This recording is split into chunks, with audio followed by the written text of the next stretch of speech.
We're fast approaching the worst case scenario for the entire globe, and everything can change with just one mistake. Now, imagine this. You're walking, right? And then you start to jog. And then after some time, you're kind of like full scale running, okay? You picked up so much speed that stopping on a dime is just next to impossible, right? This is exactly what's happening with the conflicts that the United States has been involved in with multiple countries and groups, be it with Iran, Russia, China, North Korea, or even Houthi militants. Now, we're now at a point where our momentum continues to just push us forward. Now, this means that war, especially a world war, is now becoming a possibility, one that some experts argue has already started. Now, are we on the brink of war? What I'm worried about is what you're worried about. Right now, the Biden administration is still, well, we want to appease them. We don't want to drift into something. We're going to placate them. But by that attitude, in fact, they're encouraging war because Iran and Iran's proxies is a little bit more every day, a little bit more intense, frequent. And at some point, a missile is going to get through the defensive perimeter. And then you have mass casualties, American mass casualties. And then we're in a war we don't want. We don't know how to fight, and we could have avoided. What happens if the Iranians announce they've got nuclear capability? Everything changes because it's not just Iran. It's Saudi Arabia has already said if Iran gets nukes, we get nukes. Now, Iran's making them at home. They're building their own nuclear weapons. Saudi Arabia buys them. They buy them from Pakistan, from somebody else. Then Turkey will say, well, if they have them, I need my nukes too.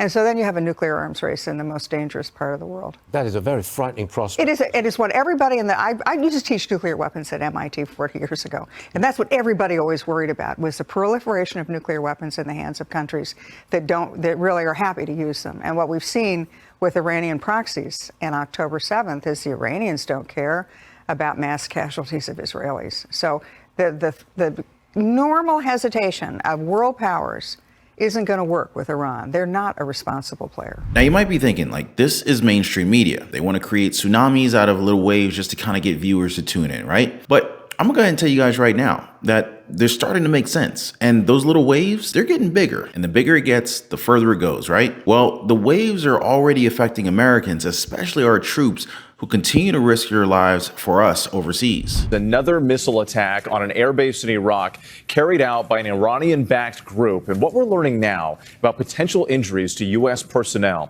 ABC's Jay O'Brien joining us now from the White House with the very latest. Jay, good morning. With overnight U.S. Central Command saying that multiple U.S. troops are now being evaluated for traumatic brain injuries, and one Iraqi service member was wounded after that Iran-backed militia fired multiple ballistic missiles and rockets at a U.S. base in western Iraq. It happened last night, Baghdad time, at Al-Assad Air Base. Some of the missiles making a direct impact, but the Pentagon says that most of them were intercepted by air defense systems. Since the start of the Israel-Hamas war, there have been at least 140 attacks on U.S. troops in Iraq and Syria. Some troops, there are roughly about 3,500 there to prevent a resurgence of ISIS. And tensions high across the Middle East. Just yesterday, the U.S. Navy in the Red Sea shooting down, or at least conducting an airstrike rather, on Houthi militants, another Iran-backed group, before they could fire off anti-ship missiles. That group conducting at least 30 attacks on commercial ships in that region, a vital shipping lane, since mid-November. The White House making it clear they believe Iran is at the center of all of this violence. President Biden saying just last week he had a private conversation with Iranian leaders and saying that the U.S. is well prepared if these attacks don't stop. This is exactly why some experts believe that we're at the brink of a war with Iran, because they're just going back and forth at this point. Like, at what point does one of us say, screw it, let's just go all out? You know what I'm trying to say here, right? To be completely honest with you guys, this is all just kind of getting out of hand. And that run that we were having a second ago, yeah, it's far too late to stop it at this point. We are in full stride. Now, the only thing that can be done for this not to spiral into World War III is if everybody just slows down, right? Like if everyone just takes a breather at the same time. But as you guys heard, Iran doesn't care, and Iran doesn't like the United States at all, and doesn't really give that much of a rat's butt, if you know what I mean, about what our president has to say. In fact, they're already plotting their revenge against Israel for a recent attack in Damascus. Iran has condemned a suspected Israeli airstrike on the Syrian capital Damascus, which it says killed 5 members of the paramilitary Revolutionary Guards group. Iran's president says Tehran will not leave the attack unanswered. Regional tensions have been escalating as Israel continues its war against Hamas following the October 7th terrorist attacks. This is all that remains of a 4-story house in this neighborhood in the Syrian capital. But the attack, which apparently targeted the building, also damaged several cars and other nearby property. As rescuers have been trying to find survivors under the rubble, Iran's Revolutionary Guards said several members of the paramilitary group were among the dead.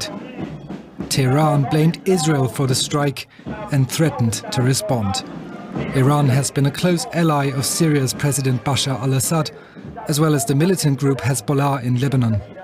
It also supports Hamas, which carried out the October 7th terrorist attack on Israel. They're also probably going to send even more missiles towards our bases in the area, meaning that we're stepping closer and closer onto war with them. Now, this has some analysts and some experts calling out the Biden administration. They're saying that his hesitance has caused this aggression, and that in their efforts to try and keep the war isolated, they've instead helped it in spreading out even further. Now, why do you guys think that this is? Now, don't get me wrong though, the White House has approved attacks on Houthi militants as of late, even those that they believe to be in Yemen. However, some people from inside the Pentagon seem to be saying that they waited too long before taking action. At this point, we have American planes, we have ships conducting airstrikes in Yemen, and one wrong move could possibly pull in even more countries into this conflict. Which countries? Well, how about Russia? How about China? Remember those guys? Yeah. Iran's allies, by the way. Now that's going to be problematic for us. However, we have even more to think about right now. So late last year, Kim Jong-un, North Korea's leader, told his party to be more ready for conflict as 2023 ended. And he didn't mince words either. He specifically said that North Korea has to prepare for war to counter the United States. Now, the guy is literally name dropping us with war. And just like you heard a second ago, we are teetering towards like a nuclear arms race in the Middle East. An arms race that North Korea says that they've caught up to. Now, this has led experts to predict that Kim Jong-un is now preparing for a full-scale war. Maybe not initially with the United States, but we're going to be pulled into that one too if they decide to try and invade South Korea. And still, there's no definite answer to the question if the United States is going into war. The only answer is that we're getting close to it. And the fact that one small mistake, a small misunderstanding out in the battlefield could trigger a full-blown war is just absolutely terrifying. Now, I know President Biden doesn't want this on his record, especially for 2024, given that it's an election year and all, but as far as I'm concerned, I'm going to be here daily with you guys. I'm going to do my best to continue to inform you guys and update you on what's truly happening around us. So before I go, I just want to thank you guys for your time. Thanks for the like. Thanks for hitting the like button. Thank you for subscribing, and I'll see you on the next one.